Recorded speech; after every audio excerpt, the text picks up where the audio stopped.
ఏం చెప్తున్నావు, ఏం చదువుతున్నావు, సబ్జెక్టు ఏమిటి, దాని ఆబ్జెక్టు, ఎక్కడ నీ పాఠంలో అవుతున్నావు రిజెక్ట్, దానివల్ల ఏముంది డిఫెక్ట్. గురువుని అడిగితే చెప్తారు డిఫెక్ట్. సబ్జెక్ట్ చేసుకో పర్ఫెక్ట్, నచ్చిన గ్రూప్ చేసుకో సెలెక్ట్, కానీ జీవితాన్ని ఎందుకు చేసుకోవు కరెక్ట్.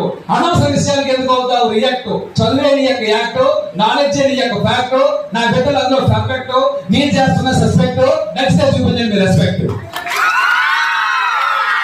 చక్కగా నేను ఎప్పుడు అనుకున్నటువంటి విషయం ముందు చెప్పింది మళ్ళా చెప్పి ముగిస్తూ ఉన్నాను.